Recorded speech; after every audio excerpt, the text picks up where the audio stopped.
Buenos días, soy Yolanda Pérez, directora de Vida Startup en Banco Sabadell y bueno, tengo la enorme suerte de moderar esta mesa redonda con tres personas realmente muy cualificadas para hablar del tema que vamos a abordar. El tema es la evolución de los modelos de negocio y oportunidades en los sectores tradicionales. O sea, vamos a abordar un poco las dos cosas. Analizar cómo pueden transformarse los negocios tradicionales y qué oportunidades de negocio hay en estos momentos desde la economía digital en los negocios tradicionales. Igual para situarnos un poco, podríamos ver de vosotros quiénes estáis ahora en sectores tradicionales y estáis pensando en cómo evolucionar. ¿Podéis levantar la mano los que estáis en sectores tradicionales? Vale, muy bien. Entonces entendemos que los otros estáis más aquí por la otra vertiente, ¿no? Por nuevos modelos de negocio que os podáis estar planteando para abordar. Bueno, pues como os decía, tenemos con nosotros tres personas pues, muy cualificadas para hablar de estos temas. A mi izquierda tenemos a Bruno Porquieto, que es el CEO y presidente de Páginas Amarillas. Previamente, en una etapa anterior, había sido su CMO. Él tiene una amplia experiencia internacional en multinacionales de gran consumo, sobre todo en el área de marketing. Fue director europeo de categoría en Kraft Foods, lideró el área de marketing de Coca-Cola para España y Portugal. Previamente lo había hecho en Italia, Suiza y Austria. Fue director de marketing global en Unilever en Italia, Turquía, Rumanía, bueno, etcétera, etcétera. Una amplia trayectoria internacional y también ha liderado pues, la transformación de Páginas Amarillas, como luego nos explicará. Tenemos también a Karina Spilka. Karina en estos momentos está creando un fondo de Venture Capital para startups tecnológicas, K-Fund, y por tanto pues, está muy al día de todos los nuevos modelos de negocio que se están generando. Además, ella es consejera independiente de grandes empresas como pueden ser Grifols o Abanca. Y seguramente por lo que es más conocida es por su espectacular trayectoria en banca, ¿no? Karina ha sido CEO de ING Direct en España, previamente lo había sido en Francia y también ha tenido posiciones relevantes en otros bancos españoles. Ha recibido numerosos premios a su carrera y bueno, seguramente en los últimos años el reto digital ha sido una de sus principales ocupaciones o de sus principales intereses. Por lo tanto, pues será muy interesante conocer su visión. Y bueno, y aquí a mi derecha tenemos a Javier Mejías, que Javier es emprendedor y es inversor también. Tiene una larga trayectoria de trabajo con startups. Actualmente es el CEO y cofundador de Startup Explore, que es la comunidad de startups e inversores más grande de España y una de las más activas de Europa. El objetivo de Startup Explore, que lo explicará mejor, pero es ayudar a pequeños inversores a adentrarse en el mundo de la inversión en startups de la mano de inversores que lo han hecho antes, inversores cualificados. Además de ser consejero en varias startups y fondos de inversión, ha trabajado como consultor asesorando a muchas empresas precisamente en el reto digital. Él es consultor en transformación digital, tiene un blog premiado internacionalmente. Bueno, o sea que no me voy a extender más en la presentación, aunque realmente sus currículums dan para mucho. Vamos a empezar a abordar el tema.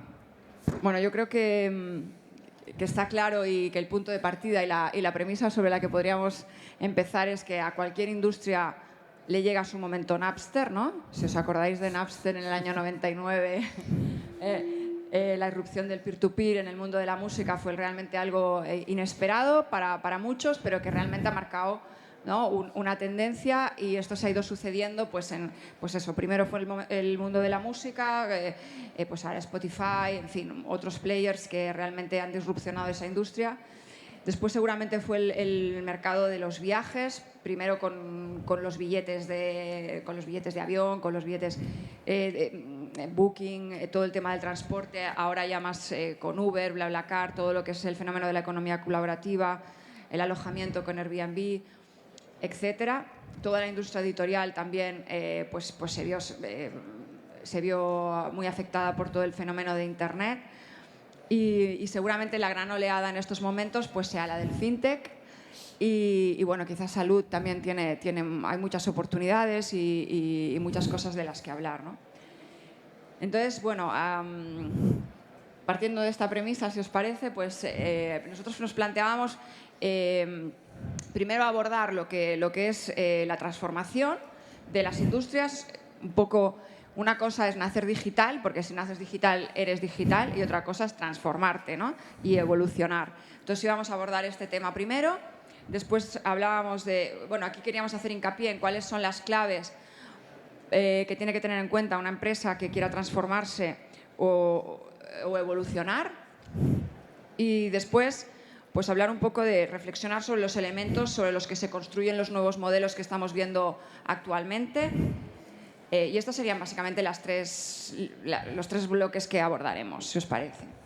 Entonces, bueno, yo creo que para empezar, como podíamos tomar el caso práctico de Páginas Amarillas, que realmente ha sido un cambio notable, ¿no?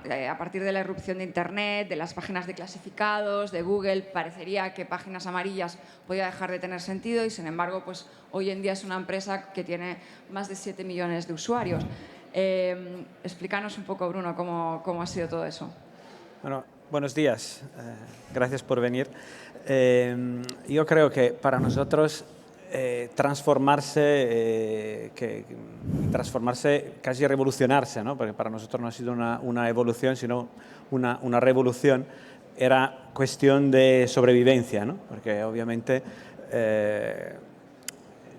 nos cruzaron varios fenómenos, aparte de la digitalización, que es algo donde nosotros empezamos muy pronto, y llegó una crisis económica muy fuerte. Entonces todo esto junto forzó mucho la máquina de la empresa a la hora de digitalizarse, ¿no? Para nosotros digitalizarse no ha sido, y creo que no debería ser para nadie, montar un departamento digital, contratar un Chief Digital Officer y bueno, ya he digitalizado la empresa, ya está, ¿no? Es más digitalizar a la gente, ¿no? La digitalización es un poco como la innovación. Las empresas que innova la empresa, no es que tengan un departamento de innovación, la empresa es innovadora, ¿no? Y lo mismo pasa en la digitalización, hay que ser digitales todos.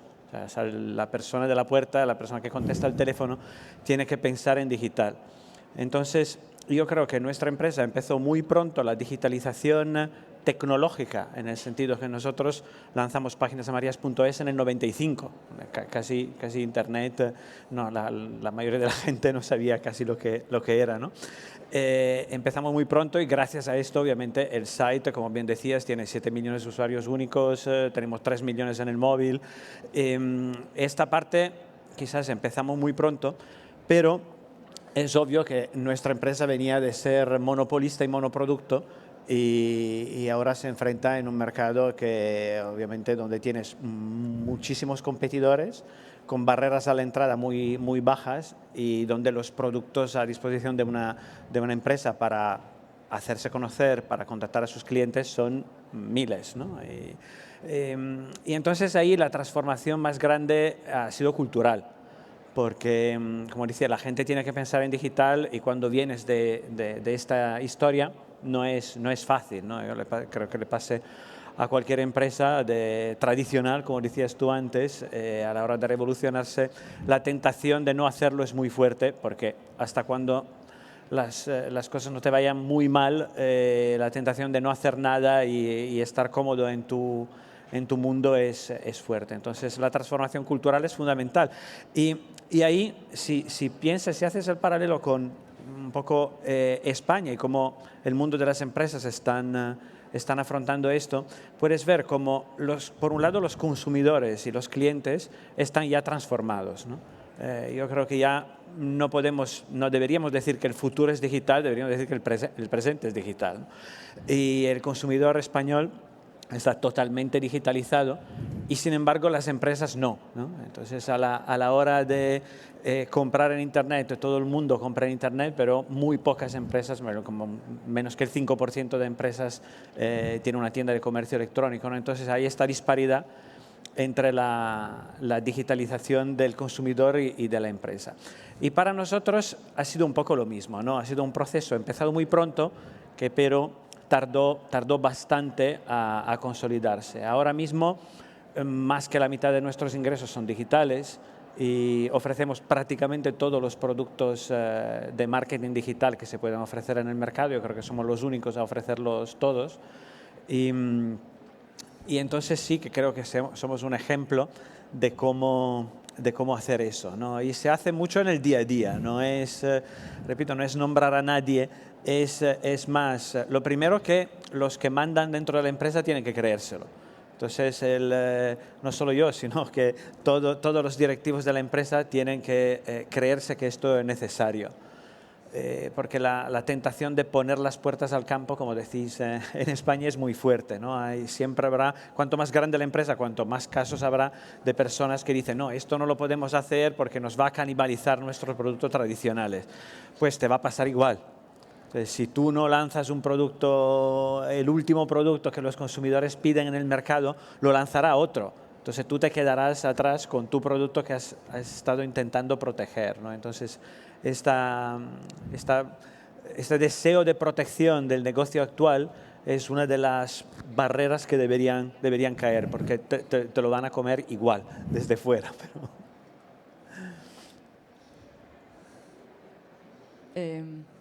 Javier, ¿por qué unas empresas consiguen hacer esta evolución y otras no? Pues yo creo porque es muy difícil.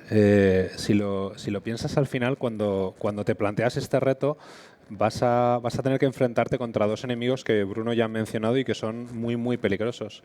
El primero es algo que normalmente está en el core de toda empresa, que es la eficiencia. Es decir, todos estamos completamente orientados a la eficiencia.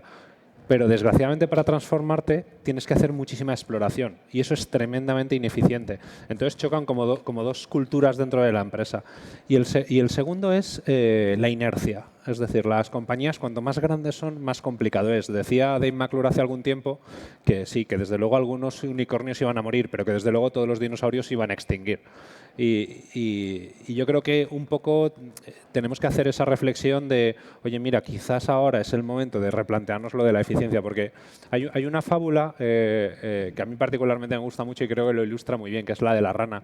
Yo no sé si sabéis que se suele decir que si coges a una rana y la echas a un cazo de agua hirviendo, la rana obviamente en cuanto toque el agua hirviendo saltará corriendo y se acordará de toda tu familia. Pero si coges esa misma rana y la pones en un cazo de agua tibia y empieza a subir muy, muy, muy levemente la temperatura, la rana al principio está cómoda, luego empieza, uy, qué calor hace, y en el momento que se da cuenta de que hace demasiado calor, se muere. Y eso es lo que nos pasa a la mayoría de las empresas, que desgraciadamente los incrementos de competitividad, de complejidad del negocio, no son muy agresivos, sino que van pasando poco a poco. Y desgraciadamente esa capacidad que tenemos todos los seres humanos de adaptarnos es lo que nos mata. Porque nos adaptamos hasta un momento que ya no nos podemos adaptar y nos tenemos que morir. Entonces yo creo que quizás el gran reto aquí es tener a un Pepito Grillo. Yo tuve la buena o mala suerte, aún no lo he decidido, cuando trabajaba en el mundo de la gran empresa, estaba en el consejo de dirección de la compañía y me pusieron de puesto Pepito Grillo. Y mi objetivo y mi misión era disentir con todo lo que se dijera. Como os podéis imaginar, no era el más popular de la empresa, pero yo creo que es un proceso que ayuda mucho a cuestionarte el por qué hacemos las cosas. Porque, desgraciadamente, la mayoría de las empresas tomamos las decisiones pues porque siempre se ha hecho así, porque bueno, esto es el estándar del mercado, esto es lo que hace la competencia. Ahora, si queréis, hablamos de ello.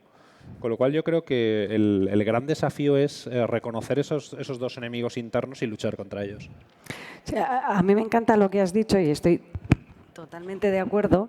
Y me gustaría añadir un punto adicional, y es que creo que hay mucha inconsistencia también entre el discurso de las organizaciones de vamos a cambiar, tenemos que digitalizarnos, y luego cuáles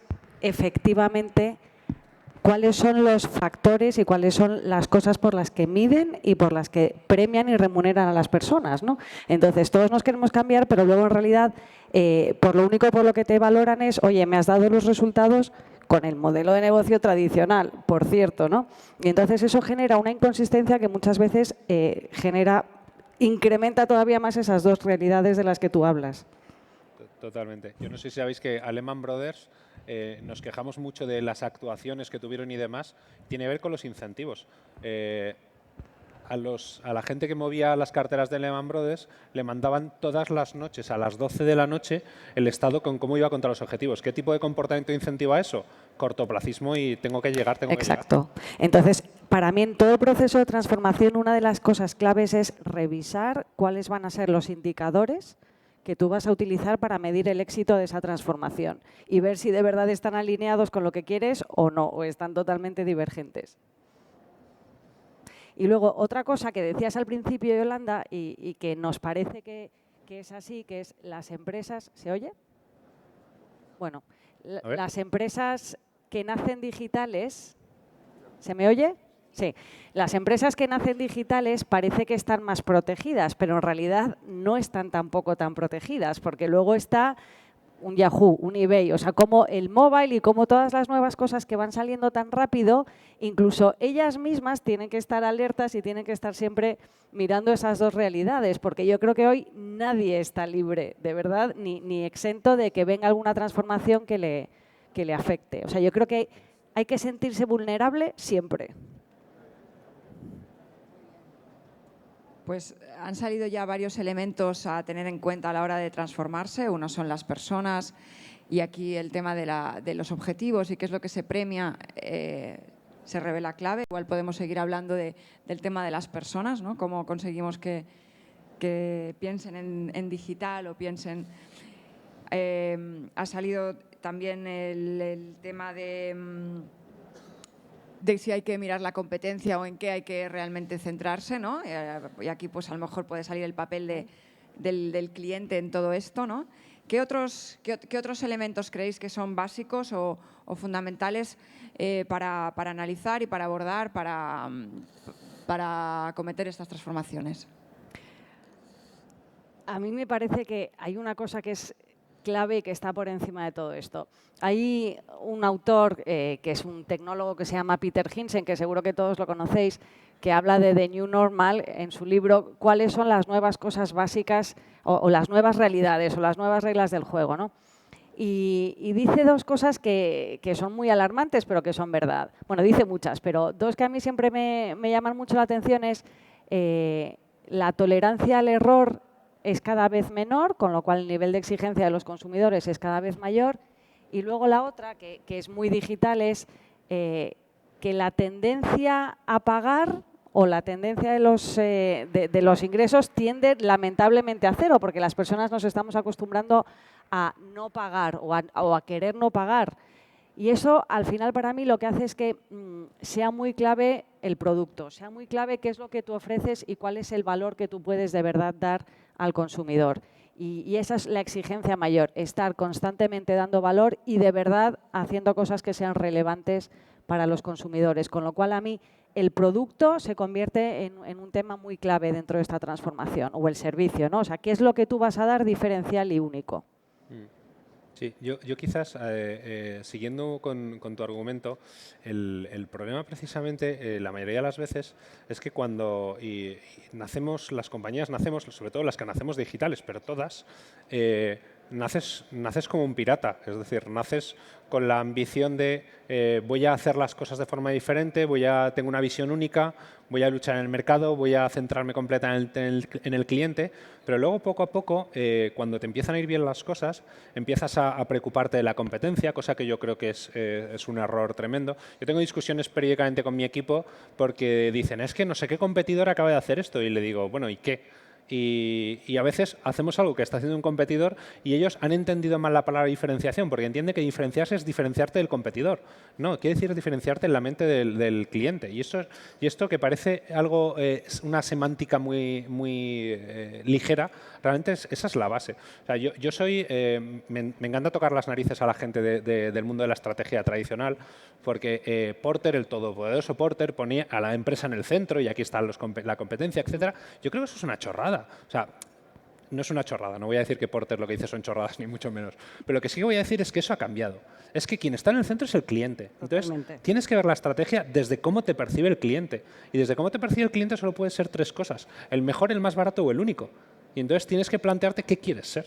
Si quieres ir a una estrategia de competencia en precio, quieres diferenciarte completamente o quieres pensar qué haces único, pero único para el cliente, no único respecto a la competencia.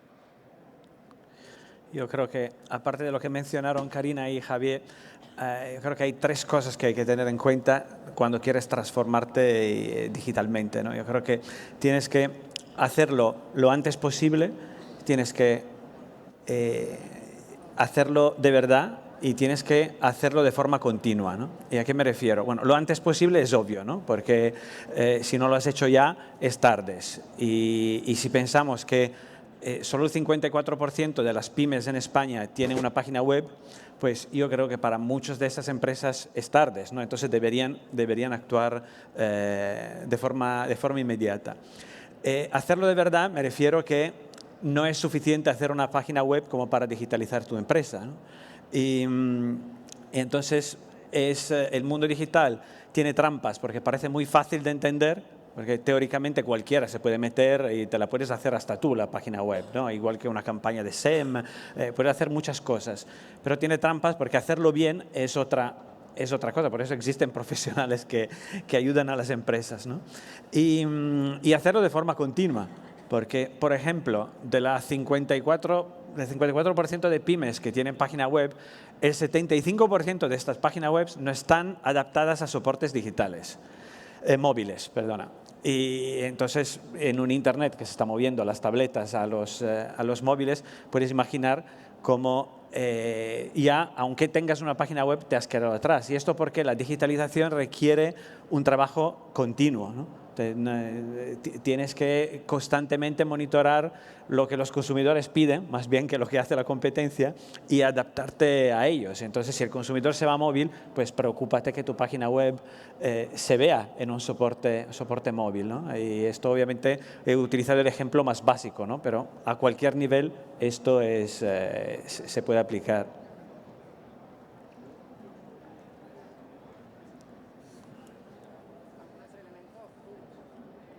¿Algún otro elemento a tener en cuenta para una empresa tradicional que se quiere transformar?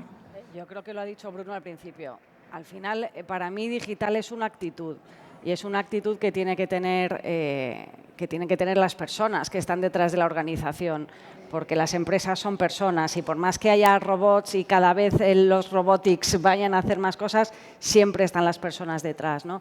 Entonces, entender que tenemos que cambiar la actitud y tenemos que aprender a hacer las cosas de una manera distinta, no de la manera habitual de la que estamos acostumbrados. Como decía Javier, eso es muy difícil porque además una empresa al final es una sucesión de procesos orientados a cumplir cierto modelo de negocio que es el que hemos hecho siempre.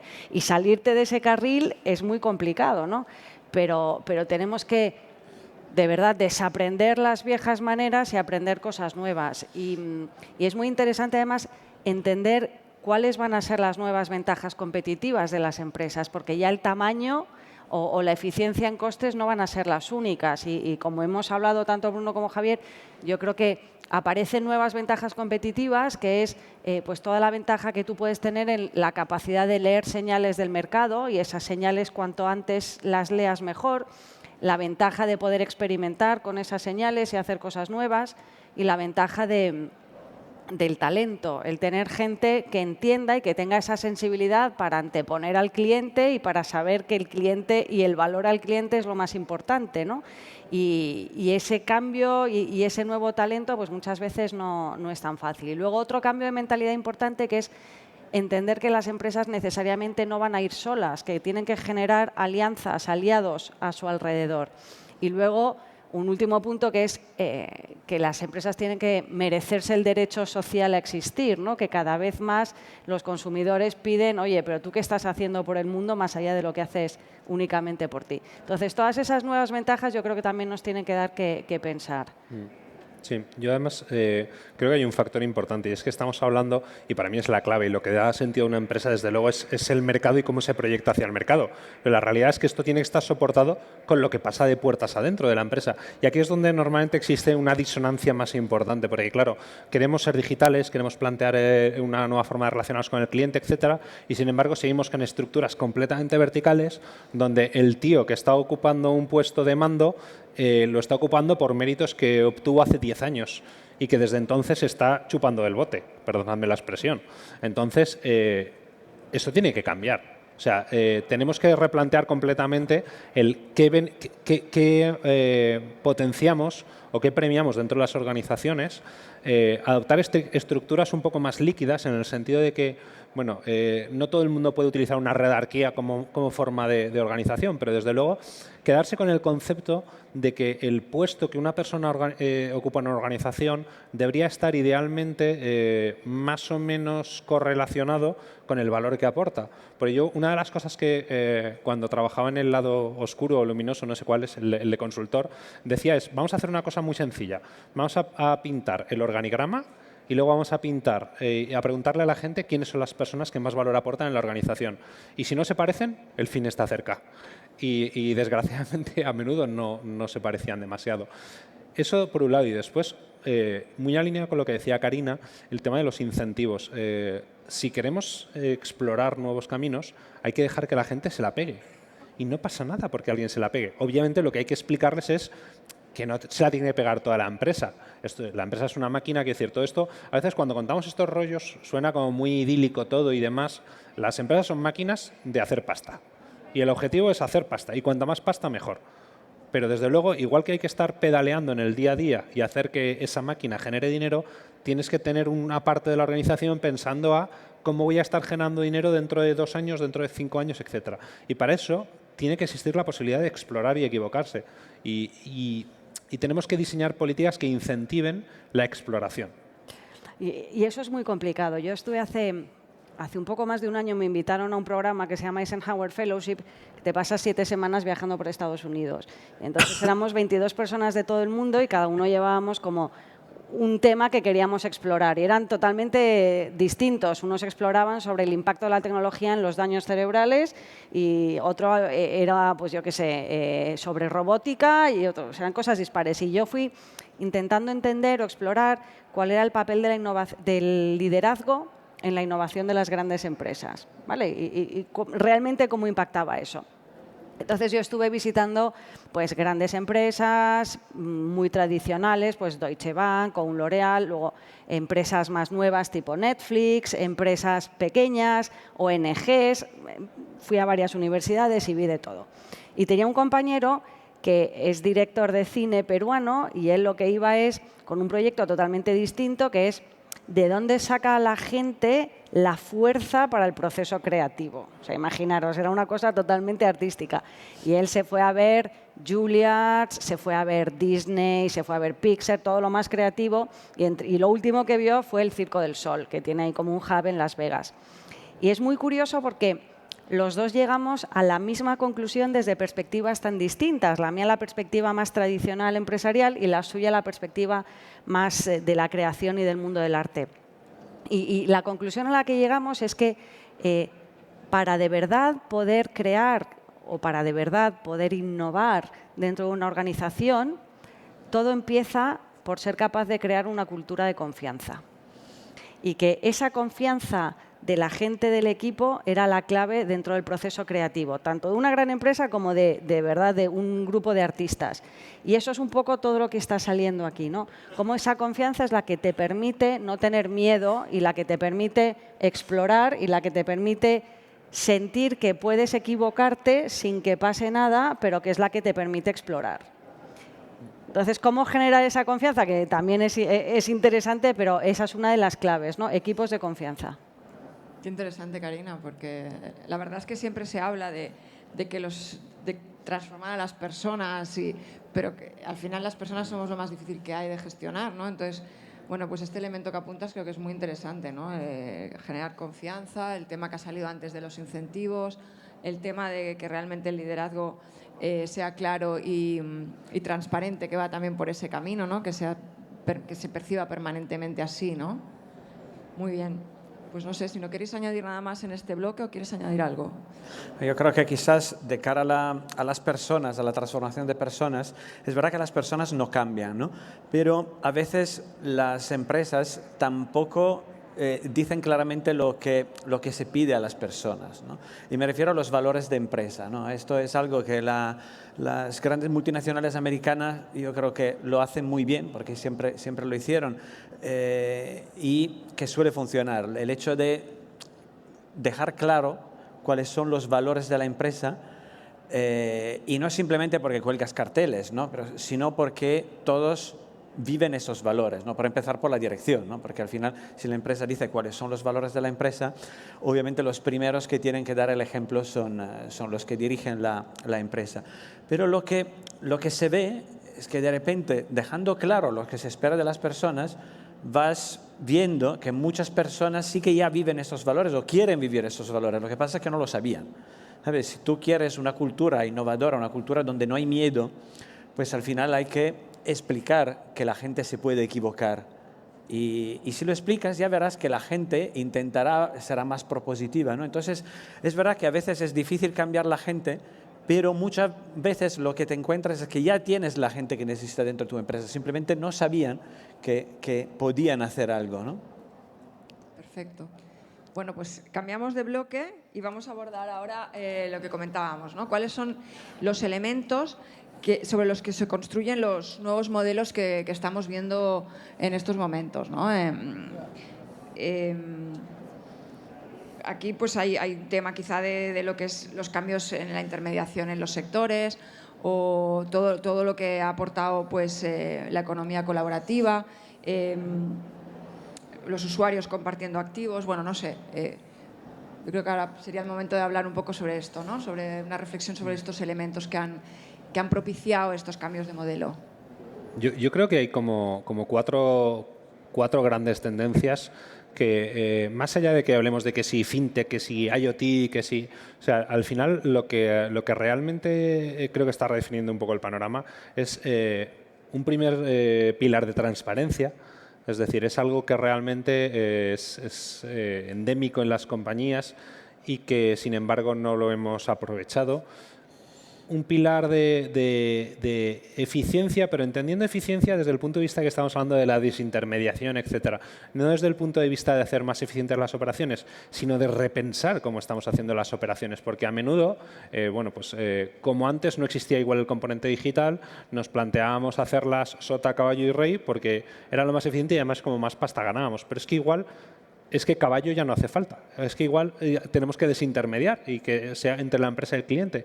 Y esto, pues claro, es desgraciadamente muy desagradable y llega a la extinción muchas veces de sectores tradicionales, lo cual pues da tremenda pena. Pero estoy seguro que durante la época del auge del coche con motor de explosión hubo amargas protestas y guerras de los señores que dirigían coches de caballos. Pero mira, chico, es que la vida es así. Y después creo que hay un factor que es muy importante y es la apertura. Y esto es quizás lo más duro. A mí una de las cosas que más nos llama la atención desde Startup Explore es... yo hablo con todos los... para los que no conozcáis, tenemos una plataforma que lo que ayuda es que inversores que o no tienen experiencia o quieren empezar a invertir en startups puedan hacerlo de la mano de los inversores más reputados de España. Entonces, yo hablo siempre con los inversores que deciden invertir con nosotros y una parte muy, muy importante de ellos, mucho más de lo que yo esperaba, sinceramente, me dicen, mira, no, lo que más me preocupa no es la rentabilidad económica o financiera en inversión. Lo que me importa es acercarme a un tipo de compañía y abrir mi mente a una forma diferente de ejecutar, a un nuevo sector, a un equipo completamente fuera del estándar corporativo. Entonces yo creo que eso es uno de los factores. Y yo creo que desde luego el último es la ubicuidad. Es decir, ahora mismo los consumidores queremos consumirlo todo ya donde estemos y nos da igual el dónde estemos. Entonces yo creo que eso ha empujado la movilidad. Somos esclavos de la inmediatez, eso Totalmente, es horrible. totalmente. Y si no contestas un mensaje en 30 segundos ya vas tarde, es horroroso. Yo creo que sí que hay dos tendencias, o sea, que hay dos cosas que están determinando mucho esto. Por un lado, las oportunidades tecnológicas, y que evidentemente eso te hace repensar, pero para mí lo más importante son todos los cambios sociológicos que está habiendo, que es la línea de la que apunta Javier, ¿no? Que es, por supuesto, la transparencia, por supuesto, la inmediatez que comentábamos, pero yo creo que de verdad es Y en esto probablemente se han unido dos cosas al mismo tiempo, que es la crisis económica profunda que ha coincidido con la revolución tecnológica en paralelo, ¿no? Entonces, probablemente la coincidencia en el tiempo de esas dos cosas yo creo que sí que ha determinado muchos cambios sociológicos en los cuales la gente se ha hartado de algunas cosas y empieza a exigir otras. Y justamente la tecnología se las puede dar, ¿no? Y por eso a mí me encanta pensar que tenemos que estar siempre vigilando en paralelo dos cosas. Todo lo nuevo tecnológico que sale, pero también todo lo humano, todo lo antropológico que al mismo tiempo está evolucionando, porque es al final donde vas a encontrar esas nuevas oportunidades, ¿no? Porque volviendo a lo que decíamos, es el cliente en el centro y la oportunidad de hacer cosas distintas para las personas la que tiene que mover los nuevos modelos. La respuesta de las personas a las oportunidades que dan las tecnologías, ¿no? Sí. Claro. No siempre son previsibles tampoco, ¿no? Sí, pero tangibilizándolo. O sea, por ejemplo, las personas cada vez queremos poseer menos cosas. Eso yo creo que es un hecho. Eso que empuja, eso lleva a la economía colaborativa. Exacto. Eso empuja a que en lugar de querer tener y comprar cosas, queremos alquilarlas y utilizarlas. O sea, yo creo que lo difícil aquí del salto es identificar la tendencia. Una vez conoces la tendencia y tienes, mi abuelo lo llamaba las 3 Vs, valor, voluntad y huevos, de tangibilizarlo en tu empresa, adelante. Sí, sí, absolutamente. Yo estaba reflexionando, escuchando a Karina y Javier, porque ellos obviamente trabajando en el mundo de la startup están un poco en la estratosfera, ¿no?, de la digitalización. Y entonces, obviamente, cuando tú le preguntas a ellos nuevo modelo de negocio, obviamente economía colaborativa, ¿no?, salen modelos muy avanzados, ¿no? Y nosotros, que obviamente como empresa sí que tenemos la misma exigencia de estudiar esos fenómenos y de ser punteros, tenemos a la vez una visión sobre lo que es el 1,5 millones de pymes de España, ¿no?, que son nuestros clientes, por los cuales los nuevos modelos de negocio son el e-commerce, son las redes sociales, ¿no? Menos que la mitad de las pymes españolas tienen un perfil de redes sociales y como un 15% lo gestiona. O sea, muchas empresas tienen un perfil en una red social y lo tienen ahí muerto, que es, como sabemos, es mucho mejor no tenerlo, ¿no? Porque luego la gente en el mundo digital te escribe un comentario, como decía Karina, si no le contestas al minuto, ya has perdido un cliente o un consumidor, ¿no? Entonces es curioso y por otro lado normal, ¿no?, como haya nuevos modelos de negocios muy avanzados, pero luego la economía real del país, y no solo España, al final pasa en todos los sitios con pequeñas diferencias, porque nosotros que estamos también en Estados Unidos vemos como Estados Unidos, que siempre miramos como el país súper digital, al final son unas ciudades que son súper digital. Tú hablas con la gente de Los Ángeles, New York, San Francisco, sí que son digitales, pero luego cuando vas a Missouri, pues vamos, es como ir a Móstoles, no es tan y entonces hay esta economía real donde los nuevos modelos de negocio son los que mencionaba, ¿no? Hablar de redes sociales y de comercio electrónico en un foro de economía digital parece una tontería, ¿no? Pero sin embargo, lo que es el tejido empresarial del país todavía tiene que dar este paso. Sí, a mí me parece muy interesante porque yo creo que uno de los grandes dilemas a los que se enfrentan los consejeros delegados o los CEOs de las empresas es justamente a qué ritmo ir ejecutando esa transformación y cómo ser capaces de aprovechar y exprimir al máximo el modelo de negocio antiguo, porque es verdad que todavía sigue funcionando y la banca, hablamos de fintech, de blockchain, pero no es una realidad. En realidad todavía la gente va a las sucursales. Muchos operan por el móvil, pero muchos van a la sucursal. Entonces, ¿cómo hacer esa transición para sacar el máximo partido de lo que has tenido y hasta ahora has invertido, porque tienes que utilizarlo, y al mismo tiempo prepararte para la transformación? Y eso es dificilísimo, porque no hay una respuesta. Es intuición de cada uno.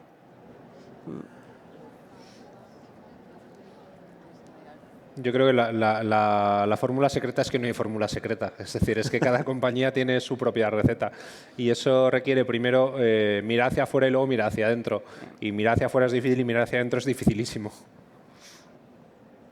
Bueno, pues ahora si os parece, siguiendo en esta misma línea, pero concretando un poco más, os pediría que sacarais la bola del futuro, ¿no? Y dijerais ¿dónde creéis que va a haber oportunidades en un futuro cercano, ¿no? ¿Qué nueva tecnología, qué cambio social, qué tendencia ¿creéis que podría generar nuevas oportunidades de negocio en un futuro cercano?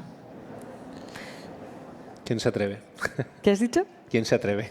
No, nadie tiene la bola. Yo creo que van a pasar muchas cosas en distintos ámbitos. Por ejemplo, va a pasar mucho en el sector financiero. Yo creo que el sector financiero, cuando tú hablabas al principio del momento Napster, ese momento aún no ha llegado ni muchísimo menos. Hablamos mucho de fintech y es verdad, se están comiendo trocitos de la cadena de valor de las entidades financieras, pero no se han transformado. Y lo que todo el mundo intuye que va a ser la gran transformación es el famoso blockchain. Es cuando de verdad la tecnología que sustenta la manera de hacer el intercambio de bienes o el intercambio de moneda entre las distintas organizaciones cambie y se transforme totalmente. ¿Ocurrirá pronto? Pues probablemente eso es un proceso bastante más largo de lo que aún creemos, pero por ahí va a venir un gran cambio. Probablemente luego también cambie mucho el mundo de la salud, el mundo de la relación que tenemos con el sistema sanitario, ¿no? Y todo lo que la tecnología permite hacer en esa dirección. Luego probablemente otro sector que todo el mundo habla, pues mucho el mundo de la logística. Y como eso también es otra de las grandes áreas que se prevé que va a cambiar. Y luego el sempiterno de la educación, ¿no? Que todos estamos esperando alguna transformación, pero todavía tampoco ha llegado masivamente. Lo que pasa es que a mí, cuando hablamos de las bolas de cristal, siempre me viene a la cabeza una frase de Jeff Bezos, que cuando le hacen esta misma pregunta, él dice, esa es la pregunta equivocada. En realidad lo que tenemos que pensar es qué no va a cambiar en los próximos 10 años. Y sobre esas cosas que no van a cambiar, construir nuestros modelos de negocio, porque es cuando van a poder ser rentables. Y me parece muy inteligente. ¿Qué es lo que no va a cambiar? ¿Qué es lo que no va a cambiar? Pues las cosas de las personas. Es que vuelvo a las personas. O sea, él siempre dice, el buen precio, el dar buen servicio, el poder hacer las cosas de forma rápida, esas son las cosas que siempre al final tenemos que tener en la cabeza, porque probablemente son las que no cambian, las que tienen que sustentar cualquier modelo de negocio que construyas. Me encanta porque una de las frases que yo suelo decir mucho y que es muy fácil de decir y tremendamente difícil de vivir con ella es que un poco lo que dicen en Estados Unidos, que los buenos jugadores de hockey son los que están donde está el disco, pero los grandes jugadores de hockey son los que están donde estará el disco. Entonces, claro, esto es una frase muy bonita, muy manida, pero de lo que estamos hablando es que esto no se trata de ver qué es lo que está explotando ahora. Esto se trata de ver qué es lo que estará explotando en 5 años. Es decir, yo que lo veo desde el lado de la perspectiva de inversión, al final, como inversor, tú tienes que tener un portfolio diversificado de tipos de inversiones, etcétera. Y hay un pequeño porcentaje al menos de él que tiene que ser en inversiones de lo que tú crees que llegará a ser grande. Es decir, Airbnb, qué pelotazo, ¿verdad? Yo no sé si sois conscientes que hace 5 años el mercado de la gente que se quedaba en casas de otros era inexistente. De hecho, yo no sé si sabéis que a los chicos de Airbnb lo estaban a punto de echarlos de Y Combinator, la mejor aceleradora del mundo, hasta que les preguntaron cómo habían financiado un poco el crecimiento, que contaron una cosa bastante curiosa, que básicamente habían impreso cajas de cereales con la cara de los candidatos presidenciales y las habían vendido por 200 y con eso habían financiado 6 meses de crecimiento. Total, que este señor lo que dijo es que los cojo no por su modelo de negocio, porque no me lo creo, sino porque son cucarachas capaces de resistir el invierno atómico. Es decir, esta es la realidad. Lo difícil es no pensar ahora es el fintech. Lo difícil es decir, creo que lo próximo es esto y voy a dedicar mis recursos durante los próximos 5 años a ello. Porque esto es un poco como las olas. Es decir, si tú quieres hacer surf y la ola está muy lejos, te desfondas nadando. Si la ola está a punto de romper, te va a hundir. Entonces, empezar a nadar, decidir el momento en el que empezar a nadar es crítico y tienes que saber las fuerzas que tienes. Entonces, tienes que decidir, y son unas decisiones estratégicas de cualquier compañía, qué recursos vas a dedicar y eso te dará el tiempo que puedes nadar. Sí. Pues yo, más que la bola de cristal, yo saco nuestro estudio cuantitativo que hacemos todos los años, que es el Census Páginas Amarillas a las pymes españolas, un estudio cuantitativo que tiene representatividad estadística a nivel nacional. Y ahí lo que vemos que va a cambiar, bueno, por un lado, un poco la confianza, ¿no? Lo que vemos que yo creo que es bueno por el comercio y por la economía española, que el 87% de las pymes está declarando ahora que piensa que el año que viene sea mejor o igual que este año. Esto el año pasado era un 75%, pero hace 4 años era un 35% los que declaraban eso, ¿no? Entonces, esta evolución de la confianza va a ayudar muchísimo todos esos temas de transformación y de inversión, ¿no? que necesitamos para transformarnos. Y luego, pues volviendo a temas un poco de la economía real, como decía, se prevé que un 7% de pymes construya una web. Esto se suma al 54% que tenemos. ¿Es mucho o poco? Yo creo que sea poco, ¿no? Igual que se prevé que un 5% más de pymes construya un perfil en redes sociales, ¿no? Pasando de un 50 a un 55.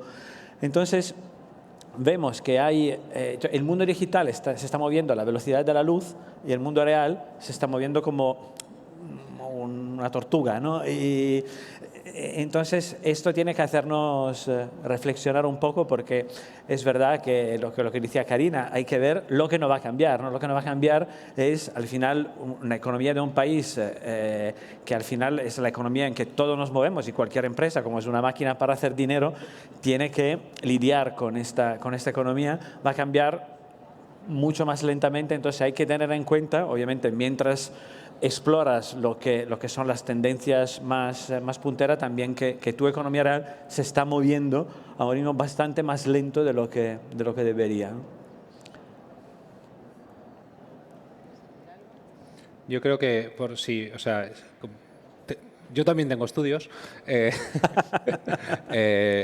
Nosotros lo que les preguntamos hace no mucho a los inversores qué sectores les ponían, ¿vale? Porque al final les interesaban. Y nos dijeron básicamente, si mal no recuerdo por orden, eran fintech, sigue siendo ahora mismo lo que más les pone. E-commerce es una cosa que efectivamente parece que vaya un poco contra tendencia, porque e-commerce es un sector más o menos donde no hay grandes crecimientos, pero yo creo que todavía hay grandes oportunidades, y al final no hay que olvidar que e-commerce, yo siempre digo que la I pequeña de e-commerce nos da una idea del peso de lo que es la parte digital contra el hecho que estás montando un negocio, una tienda, un comercio. Y bueno, aunque hay grandes oportunidades, yo creo que es un sector que sigue interesando mucho. Porque, Javier, pero en e-commerce yo lo que estoy viendo últimamente es que también están apareciendo muchas startups o muchas empresas que más que comprar y vender, lo que hacen son ellos ya marcas que nacen digitales, ¿no? Que fabrican gafas, por ejemplo, o ropa, y ahí también se da un fenómeno de desintermediación o de... Correcto.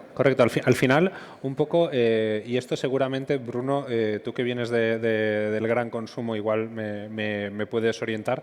Mi sensación es que cuando vendes a través de gran consumo, estás perdiendo la conexión con el activo más importante que tienes, que es el cliente. Sobre todo, imagínate que la gente vende a través de supermercados, ha perdido el contacto, tiene un cortafuegos con su cliente, y eso es un drama. Entonces, el hecho de que mucha gente se esté planteando el decir, oye, voy a nacer digital, y como nazco digital no tengo el peaje de decir, claro, pero es que ahora mismo el 90% de mi modelo de negocio depende del supermercado, con lo cual me puedo plantear hacer cosas mucho más valientes que si no fuera así. Pero igual que eso, existen, por ejemplo, modelos digitales como para última milla. No sé si conocéis una compañía que se llama Comprea, que tiene una red de shoppers que te hacen la compra en las tiendas, etcétera. Es decir, hay muchos modelos alrededor de todo el proceso del e-commerce, y yo creo que en la última milla de logística, por ejemplo, vamos a ver muchísima innovación.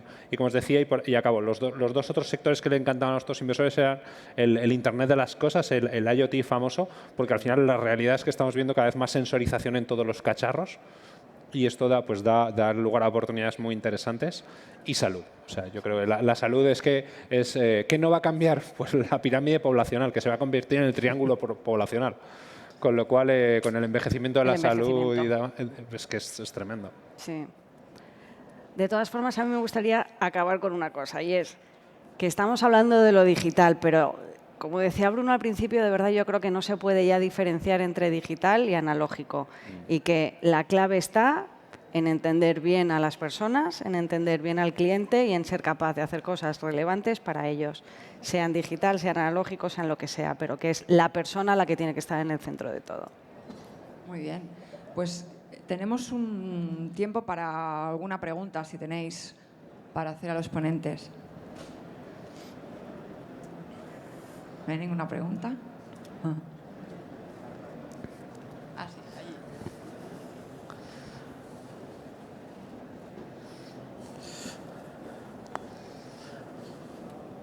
Está fresco aquí, ¿no?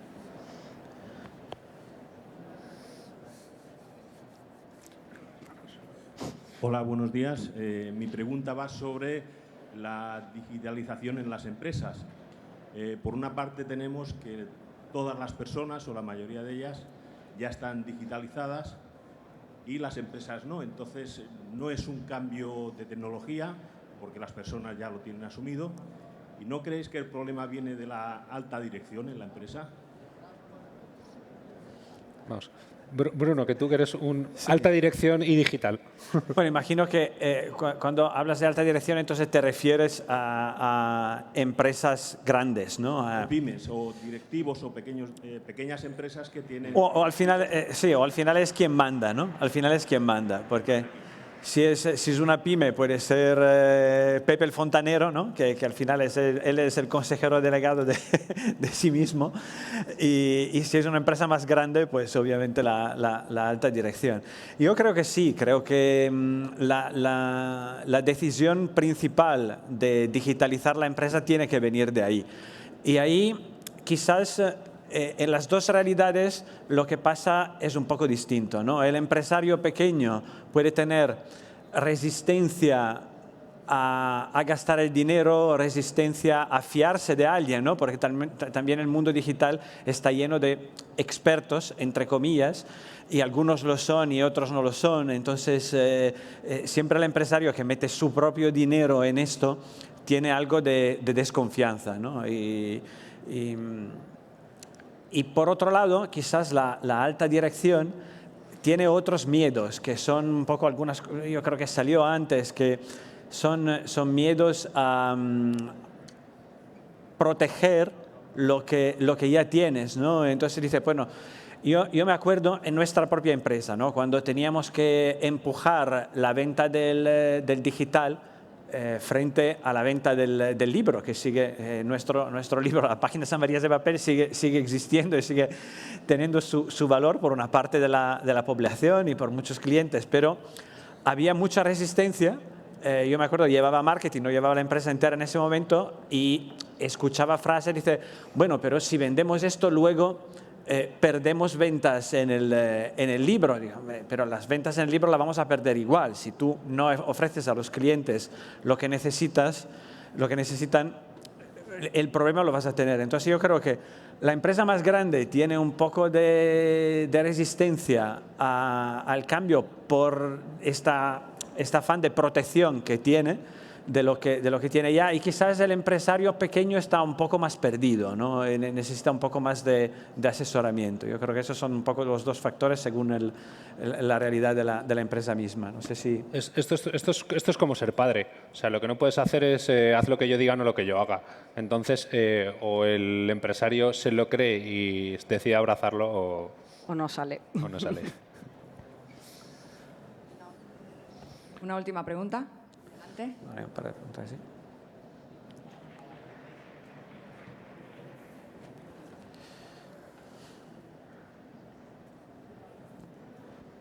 Hola, buenos días. Vengo de Innovación Tecnológica de Bankia y uno de los problemas que nos estamos enfrentando ahora es efectivamente la dualidad que vamos a tener que trabajar para que la digitalización y los modos tradicionales de formas de pago puedan trabajar de la misma forma, ¿no? Entonces sí que me gustaría que me contestarais cómo el pequeño empresario, va a poder romper ese miedo a la digitalización y a la pequeña o gran inversión que va a tener que hacer en sus establecimientos, y el miedo de los usuarios, del consumidor final, a pagar, por ejemplo, con el móvil. A pagar con el móvil, con las cuentas, porque esto es un rencho que es real y que va a ser en 5 años, pero ese miedo, o sea, como nos decíais que teníamos que estudiar un poco la mente del usuario, ¿no? Y adentrarse en la mente del consumidor final, cómo rompemos ese miedo a la digitalización, tanto al pequeño empresario como al usuario. A ver, yo creo que es cierto que cuando estás trabajando con tu dinero, la resistencia es algo mayor, ¿vale? Es mucho más difícil poner un número de cuenta que subir una foto de lo que has hecho el fin de semana. Con lo cual, el mundo digital para la banca o para los servicios financieros tiene un extra adicional de respeto por parte del consumidor. Pero yo no creo que tengan miedo de verdad a pagar. Yo creo que lo van a adaptar y lo van a ir asumiendo de forma absolutamente natural en la medida en la que sea una posibilidad real. Porque yo creo que lo que falla hoy por hoy es que los comercios todavía no admiten estas nuevas fórmulas de pago. Y que tú llegas a un comercio y que muchas veces ni siquiera todavía saben bien utilizar el TPV. Yo creo que la clave está ahí, en la transformación del comercio. Y que los bancos ahí es donde tienen que de verdad ponerse las pilas, porque si no son ellos los que se lo dan a los comercios de forma barata, fácil y eficiente, vendrá otro y se lo dará de forma fácil, barata y eficiente. Entonces, para mí esa es la clave. Y la necesidad real, o sea, al final, siendo un poco crítico, llevamos años queriendo pagar con el móvil y aquí ha cuajado nunca, y ha cuajado nunca en comparación, por ejemplo, con África, donde M-Pesa, el servicio Mobile Pesa, lleva haciendo pagos con móvil desde hace 10 años, como quien dice. Y esto es porque aquí tenemos la mayor densidad de cajeros del mundo. Sin embargo, ahora que hay un cambio importante en, por ejemplo, el tema de las comisiones de cajeros, yo creo que eso es una oportunidad. A mí, por ejemplo, yo te hablo como consumidor. O sea, yo trabajo con ING, lo siento, y el cambio ahora en las comisiones ha hecho que todo lo pague con tarjeta de crédito o intenta pagarlo con el móvil. O sea, yo creo que el driver, digamos, que tienen que estudiar desde mi punto de vista los bancos es precisamente las condiciones del entorno, el cambio que ha habido ahora y cómo aprovechar para empujar que ahora es el momento. Yo no sé, yo tengo la impresión un poco que la actitud de los bancos hacia el consumidor sea un poco parecida a las telefónicas, ¿no? Cuando insistían en cobrar mucho por los SMS, hasta cuando llegó alguien que dice, bueno, esto es gratis, ¿no? Y luego dice, se despertaron una mañana y no tenían ya ese negocio, ¿no? Entonces, como decía Karina, el coste de esos servicios es la primera barrera, ¿no? Porque nosotros trabajando con todas esas pymes y vemos la diferencia entre los muchos países en que estamos. No hay otro país como el caso de España donde ninguno de nuestros clientes nos pague con una tarjeta de crédito. Y eso es un tema de costes, no es un tema de miedo de ninguna otra cosa, ¿no? En Estados Unidos es al revés, el 99% te da una tarjeta de crédito. Esto está ligado a los costes, ¿no? Y entonces es un poco, como decía Karina, los bancos quizá tienen mucho que ver con esto. Muy bien, pues vamos a tener que acabar porque tenemos aquí a los ponentes de la siguiente mesa.